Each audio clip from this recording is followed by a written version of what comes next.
If you're into the pro touring car scene at all, you know the name Mark Stielow. If you're not into the pro touring scene, Mark Stielow is a guy who has found a way to build in performance into muscle cars that they never had.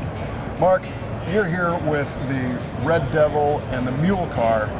Tell me how you got infatuated with trying to just over-engineer the hell out of these cars.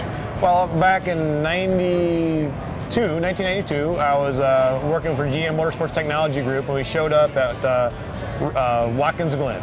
And they had One Lap of America coming through there, Car and Drivers One Lap of America. And I was like, I want to build my 69 Camaro to run in Car and Drivers One Lap of America. And that's the genesis of how that whole first 69 Camaro that I built, that was a Hot Rod Top 10 car back in 1993. You know, it had the big ZR1, the previous ZR1 style brakes, you know, back in the day. You know, 17-inch tires and wheels, 6-speed transmission, fuel-injected 400 small block in it.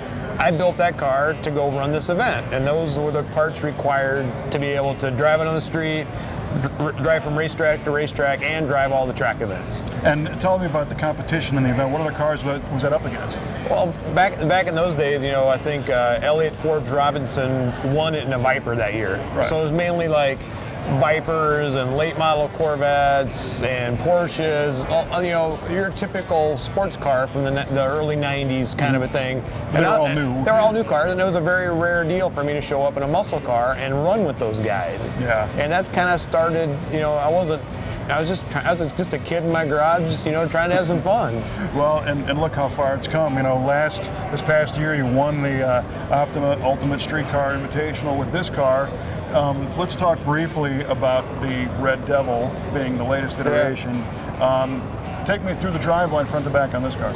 Well, this is kind of the evolution. I mean, I've been doing a 69 Camaro. This is my 12th 69 Camaro, I think. So I just keep on iterating. But this car, it's got a 427 cubic inch LS base motor, but it's got a blend of a bunch of different GM parts in it. So it's got an LS7 block, it's got an LS9 blower, LS9 heads.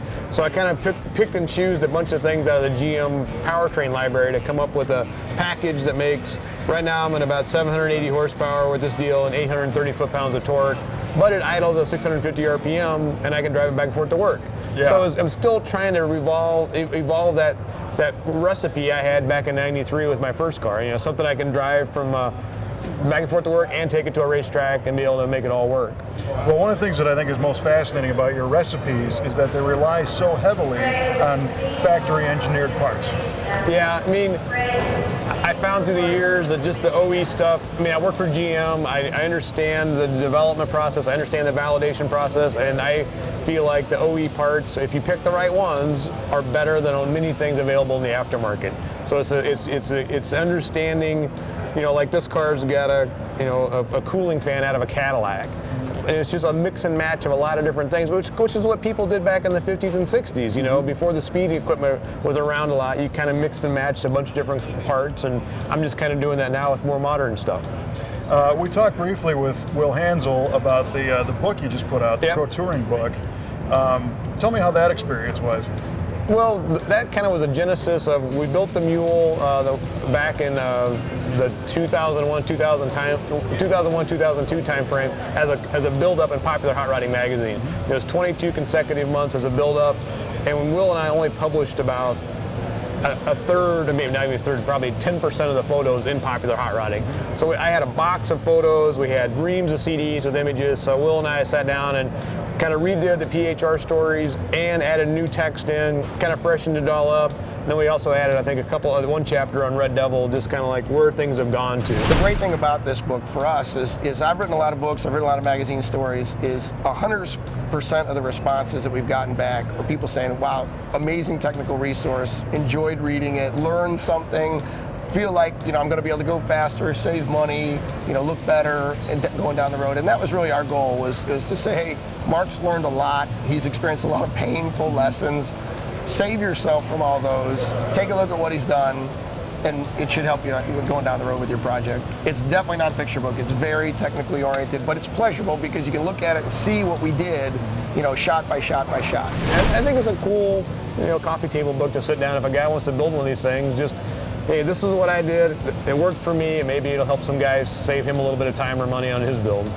Now, having done 12 cars, and I understand there's another one in development coming soon, are there things that you look back and say, 4 cars ago, that particular thing worked really well, and maybe this isn't, the best evolution?